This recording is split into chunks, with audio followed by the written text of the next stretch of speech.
নমস্কার, কেমন আছো সবাই? আশা করছি তোমরা সবাই খুব ভালো আছো, সুস্থ আছো। আমার চ্যানেলের নতুন একটা ব্লগে তোমাদেরকে অনেক অনেক স্বাগত। আজ বছরের প্রথম দিন।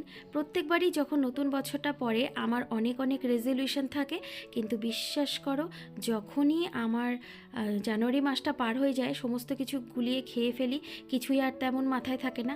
যার জন্যে এবার আর কোনো কিছু লিস্টে রাখিনি। ভেবেছি যখন যেমন সময় হবে, যখন যেমন পরিস্থিতি থাকবে, ঠিক পরিস্থিতির ওপর নির্ভর করেই চলাটা কিন্তু বুদ্ধিমানের কাজ। আসলে আমরা আমাদের জীবনটাকে যেমনভাবে ভাবি সেইভাবে কিন্তু জীবনটা চলে না। জীবন চলে আপন নিয়মে। শুধু শুধু যেগুলো ভেবে রাখি সেগুলো যখন পূরণ হয় না, মনটা খারাপ হয়ে যায়। তার থেকে পরিস্থিতির সাথে তাল মিলিয়ে সবসময় নিজেকে ভালো রাখতে হবে, এটাই নতুন বছরের রেজলিউশন। আর এই যে গিফটটা, এটা আয়ুষ্মানের বাবা আমাকে 25শে ডিসেম্বরে এনে দিয়েছিল। যদিও একটা ছোট্ট গিফট, কিন্তু এত মিষ্টি, এত সুন্দর, দেখে ভীষণ ভালো লাগছে।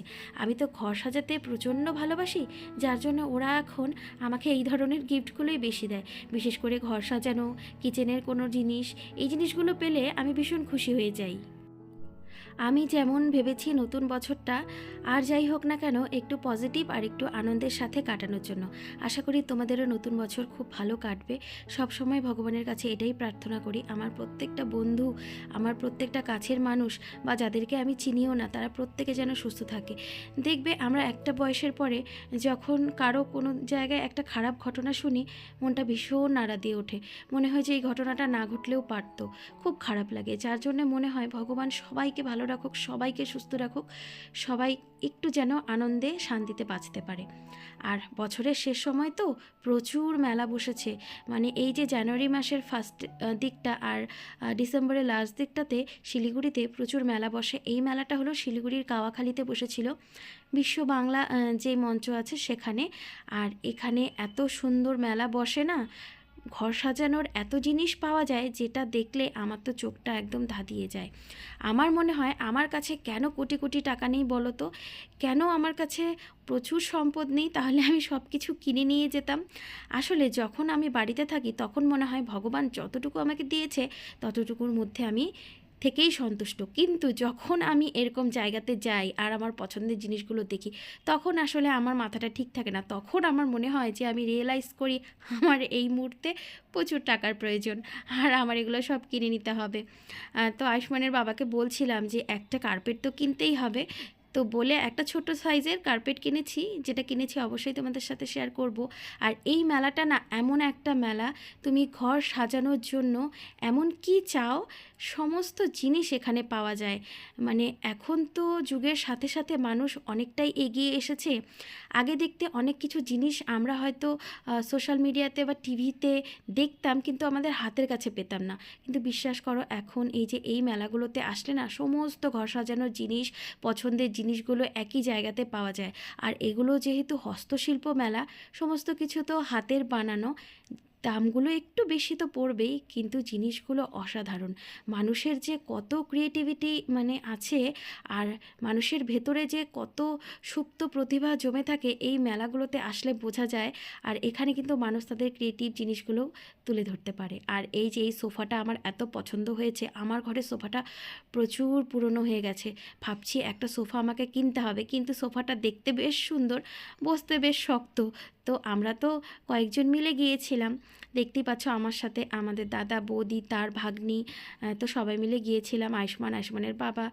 তো সবাই মিলে বেশ মজা করে আর কি মেলাটা ঘুরছিলাম। আর এই ফুলগুলো দেখতে আমার এত ভালো লাগে, কিন্তু এই ফুলগুলোর বিষয়ে একটা রিভিউ আমি দেই।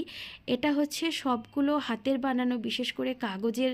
তারপরে যেই বোর্ডগুলো আছে, হয় না, কাগজের কিছু বোর্ড থাকে, সেই বোর্ডগুলো তো এগুলো না মানে ইউজ করা যাবে না, মানে লাইফ টাইম ইউজ করা যাবে না, বা অনেক দিনও ইউজ করা যাবে না। কিছুদিন ইউজ করার পরে ওই যে 3 মান্থ 4 মান্থ এরকম, বা ম্যাক্সিমাম 6 মান্থ ইউজ করার পরে এগুলোকে ফেলে দিতে হয়। কারণ এর আগে আমি কিনেছি, এগুলো তো ধোয়া যায় না, যখন ধুলোবালি পরে নষ্ট হয়ে যায়, দেখতে খুবই বিশ্রী লাগে। তার জন্য আমি কি করেছিলাম, ফেলেই দিয়েছিলাম পরে। আর কাপড় দিয়ে কত মুছে রাখা যায়, তাই না? ঘরে দেখবে যতই মুছে টুছে জিনিস রাখো না কেন, ধুলো বাইরে থেকে আসবেই। আর ফুলদানি কিন্তু ওই বছরে অন্ততপক্ষে 1-2 বার না ধুলে কিন্তু পরিষ্কার থাকে না। এর জন্য এই ফুলগুলো আমি এখন কিনি না। ওই একটা স্টিক বলছিল 50 টাকা করে। আর এদিকে দেখো এই যে ক্রুশের কাজের জিনিসগুলো, এগুলো তো আমার খুবই পছন্দ। এর আগেরবারও আমি এখান থেকে ঠাকুরের জন্য কিছু জিনিস নিয়েছি। এগুলো যেহেতু হাতের কাজের একটু দামটা বেশি, এগুলো বলছিল 120 টাকা করে। আমি দামগুলো উল্লেখ করে দিচ্ছি, তোমরা যদি কেউ যাও তাহলে তোমাদের সুবিধা হবে। আর কিছু হাতের কাজের জামা কাপড়ের দোকান বসেছিল। আমার না মেলাতে জামা কাপড় খুব একটা কেনার আগ্রহটা থাকে না, কারণ অলরেডি জামা কাপড় তো সারা বছর কিনি। মানে নতুন বছর পড়েছে, তার মানে এখন আমি কিছু না কিছু জামা কাপড় কিনবই। একটা মানে চিন্তাভাবনাও আছে, আয়ুষ্মানের জন্য কিছু শীতের ড্রেস কিনতে হবে, আমারও কিছু শীতের ড্রেস কিনতে হবে, যার জন্য মেলা থেকে তেমন একটা শীতের ড্রেস কিনিনি, বা মেলা থেকে জামা কাপড় খুব একটা কেনা হয় না। আর মেলা থেকে যেই জামা কাপড়গুলো পাওয়া যায়, বিশেষ করে ওই যে মানে শাড়ি চুড়িদার যেগুলো হাতের কাজে বানানো থাকে সুতোর কাজের, সেগুলো অলরেডি আমার কাছে অনেক রয়ে গেছে। তাই নতুন করে ওই জিনিসগুলো আর রিপিট করতে চাচ্ছি না। কিন্তু এখানে আমি একটা দারুণ জিনিস দেখলাম। এটা হলো জুটের জামা। এই জামাটার দাম কত জানো? 25,000 টাকা। এই যে দাদুটাকে দেখতে পাচ্ছ, উনি এটা নিজের হাতে বানিয়েছে জুট দিয়ে। আমি এর আগে কখনোই জুটের জামা দেখিনি। তো এই দাদুটা আমাকে বলছিল তুমি একটু পরে দেখো। এটার পুরো সেট আছে। এই যে উপরে একটা জ্যাকেটের মতো, নিচে একটা প্যান্ট রয়েছে, তার সাথে রয়েছে টুপি। আমাকে বলছে পুরো সেটটা পরো। আমি বললাম না, পুরো সেটটা তো পরা যাবে না এই মেলার মধ্যে। তাই আমি উপরে জ্যাকেটটা আর টুপিটা পরে নিয়েছিলাম। আর পরার পর নিজের কাছে এত হাস্যকর মনে হচ্ছিল, বিশ্বাস করো এটা প্রচুর গরম, আর এটা আমি এর আগে কখনো দেখিনি। জিনিসটা এত সুন্দর, আর যে বানিয়েছে তাকে কি বলবো, একটা বড় ধন্যবাদ না দিলে হবে না, যে মানুষের মানে এত ধৈর্য থাকতে পারে, কারণ এটা বানানোটা মানে ধৈর্যের বিষয়।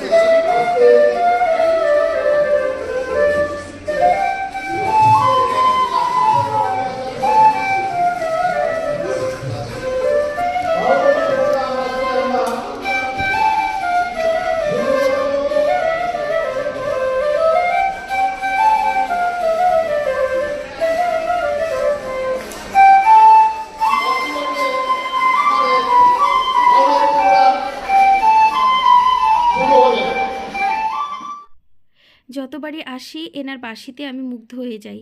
একটু সময় দাঁড়িয়ে বাঁশিটা শুনি, খুব ভালো লাগে। আর এখানে না এত রকমের জিনিস পাওয়া যায়, কিন্তু প্রত্যেকটা জিনিসের একটুখানি দামটা বেশি হলেও আমার মনে হয়েছে এই যে কার্পেটগুলো পাওয়া যাচ্ছে, এগুলোর দামগুলো রিজনেবল আছে। কিন্তু এই কার্পেটগুলো না অনেকটা দেখে শুনে বুঝে নিতে হয়, কারণ কিছু কিছু কার্পেট আছে যেগুলো হচ্ছে ড্রাই ক্লিন করতে হবে। আর ড্রাই ক্লিনিংয়ের যে কার্পেটগুলো, সেগুলো নেওয়াটা একটু ঝামেলা, কারণ আমি এর আগেও নিয়েছি। বাড়িতে ক্লিন করাটা না সুবিধে, হয়তো মেশিনে দিয়ে দিলাম, ক্লিন হয়ে গেল, বা হাতে ধুয়ে নিলাম। কিন্তু ড্রাই ক্লিনিংয়ে আবার পাঠাও, সেটা একটা বড্ড ঝামেলার বিষয়ের জন্য এই জিনিসগুলো একটু অ্যাভয়েড করার চেষ্টা করি। কিন্তু মানে দেখতে ভীষণ সুন্দর। তো শেষে মেলা ঘুরে টুকটাক কিছু জিনিস তো কিনেছি, আর তার সাথে এই যে দুটো ঘর সাজানোর জন্য জিনিস কিনলাম। তো এই দুটোও খুব সুন্দর জিনিস। ইচ্ছে ছিল আরও কিছু কেনার, কিন্তু নতুন বছরে আমার আবার কিছু পরিকল্পনা আছে শপিংয়ের, যার জন্য এখানে খুব একটা টাকা ওয়েস্ট করলাম না। আর যদিও টুকটাক কিছু না কিছু কিনেছি। আর এখানে খাবারটা তোমাদেরকে এর জন্যই দেখাচ্ছি, এটা হচ্ছে আমাদের 31st পিকনিক ছিল। তো পিকনিক বলতে ঘরের মধ্যেই একটা সবাই মিলে খাবার দাবারের আয়োজন। 25শে ডিসেম্বরের একটা খাবার দাবারের আয়োজন হয়েছিল, সেটা তো তোমরা দেখেছো, সেটা ছিল ছাদে। আর আজকেটা ছিল ঘরে। এখানে ছিল গরম গরম মুচমুচে বেগুনি, যেটা তোমাদের দাদা ভেজেছিল, আর সাথে ছিল চিকেন কষা আর ফ্রাইড রাইস। ফ্রাইড রাইসটা চিংড়ি মাছ দিয়ে বানানো হয়েছিল, বাচ্চারা তো চিংড়ি মাছ খেতে খুবই পছন্দ করে, তার সাথে স্যালাড। আর ফ্রাইড রাইস আর চিকেন কষাটা আমাদের বাড়ির যে দাদা মানে ল্যান্ডলর্ড, উনি রান্না করেছে। আসলে তোমাদেরকে ল্যান্ডলর্ড না বললে তো তোমরা বুঝবে না কোন দাদা, যার জন্য এটা মেনশন করতে হয়। কিন্তু ওনারা খুবই ভালো, আমাদেরকে এত মানে কি বলবো, নিজেদের মতো মনে করে। আর যে কোনো অকেশনে আমরা সবাই মিলে একসাথে খাওয়া দাওয়া, এই বিষয়টা কিন্তু এখানে চলতেই থাকে। তো এই তো আমরা রাত্রেবেলা নিজেরাই রান্নাবান্না করেছিলাম, মানে সবাই মিলে হাতে হাতে যতটুকু এগিয়ে দিতে পারি করে রান্নাবান্না করে, তারপরে আমরা একসাথে খাওয়া দাওয়া করে তারপরে বছরের শেষটা এভাবেই করেছি। আর বছরের শুরুটাও সবাই আবার খাবার মাধ্যমে সুন্দরভাবেই করেছি। তো চলো আজকের ভিডিওটা এখানেই শেষ করছি। সবাই ভালো থেকো, সুস্থ থেকো।